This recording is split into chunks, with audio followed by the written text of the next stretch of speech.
Je ne sais pas si vous vous couchez tous les soirs en étant totalement satisfait de ce que vous avez fait dans la journée, totalement satisfait de ce que vous avez été dans la journée.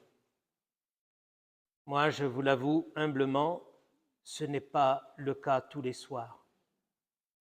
Je vois tellement ce que j'aurais pu mieux faire, les personnes que j'aurais pu mieux accueillir, les encouragements que j'aurais pu mieux prodiguer.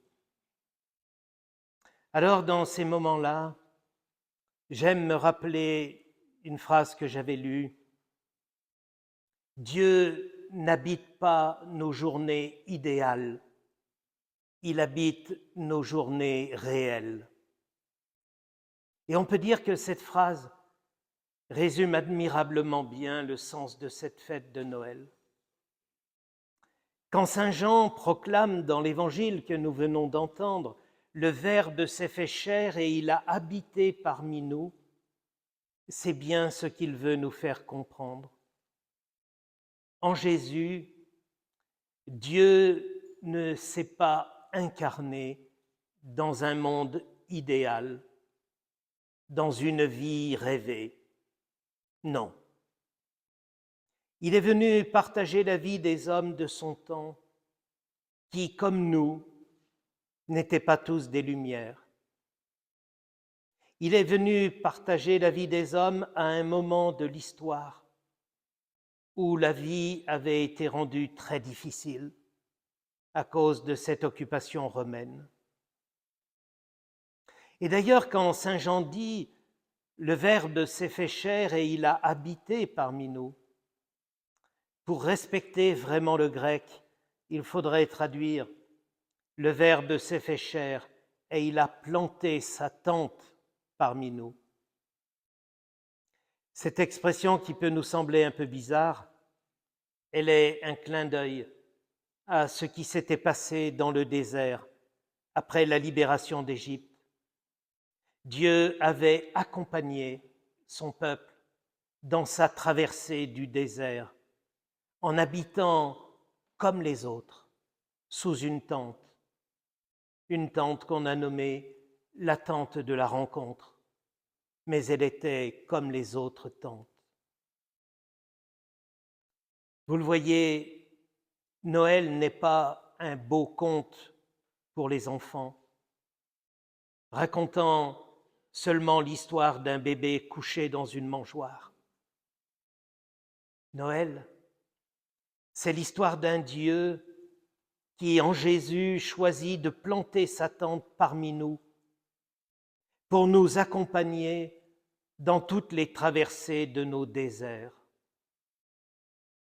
Et à certains moments de notre vie, les déserts ne manquent pas. Désert de la mésentente dans un couple, désert dans l'éducation des enfants qui connaissent de graves problèmes, désert relationnel fait de solitude, désert des fins de mois difficiles, et parfois, comme le disait Coluche, ça commence le 2 du mois, désert des échecs professionnels ou des échecs affectifs, et tant d'autres déserts encore.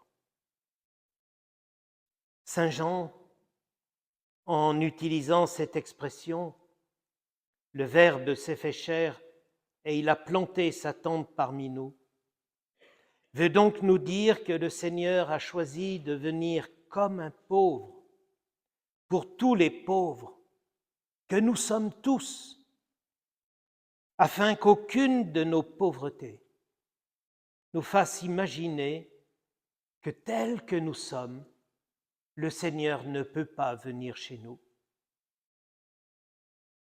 D'ailleurs, Saint Jean rajoutait que Jésus est venu comme la lumière qui brille dans les ténèbres. Il n'a pas dit que Jésus est la lumière qui brillait au-dessus des ténèbres ou à côté des ténèbres. Non, il brille dans les ténèbres. C'est-à-dire qu'il a accepté de venir nous rejoindre jusque dans les ténèbres de nos vies. Et Saint Jean rajoute encore cette phrase bouleversante. Cette lumière qu'est Jésus, les ténèbres ne l'ont pas arrêté. N'allons jamais croire que nos traversées du désert, nos passages à vide, nos moments de grandes ténèbres pourront repousser Jésus. Non, et c'est même l'inverse. Jésus est la lumière qui brille dans les ténèbres, et les ténèbres ne peuvent pas l'arrêter. On pourrait même dire que les ténèbres du monde ont attiré sa lumière pour que sa présence rende ces ténèbres moins insupportables. La lumière de la présence de Jésus n'attend pas que tout soit clean en nous pour venir dans nos cœurs. Elle n'attend pas que nous soyons parfaitement prêts, parfaitement ajustés, que nous ayons réglé tous nos problèmes, supprimé toutes nos médiocrités. La lumière de la présence de Jésus, au premier Noël, elle est venue dans le désordre de l'étable de Bethléem, dans la nuit, dans le froid, dans la pauvreté. Alors jamais le désordre dans nos vies, jamais nos ténèbres, notre froideur, notre pauvreté, quelle qu'en soit la nature, le repousseront. Le Seigneur ne demande pas que tout soit rangé en nous pour planter sa tente dans nos cœurs. Il demande seulement que nous soyons ouverts, mais vraiment ouverts, et que nous ne le mettions pas dans un coin de notre cœur. Et Saint Jean dit encore, à tous ceux qui l'ont reçu, il a donné le pouvoir de devenir enfant de Dieu. Être enfant de Dieu, ce n'est pas avoir une foi héroïque, sans faille, sans doute, sans faux pas.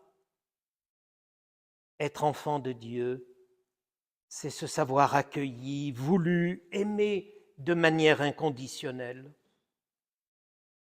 Un enfant n'a pas besoin d'être parfait pour être porté dans les bras d'amour de son père. Il a seulement besoin de se laisser prendre.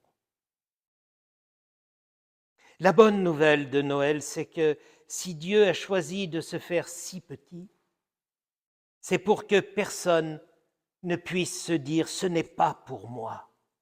C'est trop grand pour moi qui suis si petit. Mais c'est pour te rejoindre que Dieu a décidé de se faire petit. C'est pour que sa grandeur ne t'écrase pas. Noël est pour chacun, chacune d'entre nous, pour toi. Là où tu en es, comme tu es. Une seule question t'est posée aujourd'hui. Acceptes-tu que ton cœur devienne comme une crèche pour que le Seigneur vienne y établir sa demeure? Alors évidemment, la Vierge Marie que nous aimons tant prier dans ce sanctuaire, la mère de tous les pauvres, de tous ceux qui ne veulent pas faire croire qu'ils sont très bien, la mère de tous ceux qui osent reconnaître en vérité qu'ils sont des petits, la Vierge Marie est là pour t'encourager, parce qu'elle n'a pas de plus grand désir pour toi que de te voir accueillir joyeusement son Fils bien-aimé, qui veut planter la lumière de son amour et de sa présence dans ton cœur souvent enténébré.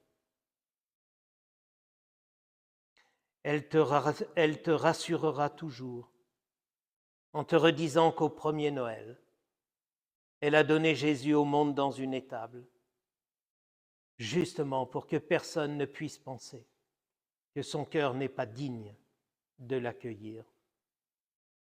Alors maintenant, c'est à nous de décider si nous voulons que ce Noël soit un vrai Noël et pas simplement un doux souvenir folklorique au milieu de repas très fournis et arrosés. Ouvrons nos cœurs, parce que ça ne sera jamais fait une fois pour toutes. Ouvrons nos cœurs et la lumière de la présence du Seigneur viendra les rendre peu à peu rayonnants. C'est ce désir que nous confions à l'intercession de Notre-Dame de la Gaie. Joyeux Noël à vous, vos familles et au monde entier. Amen.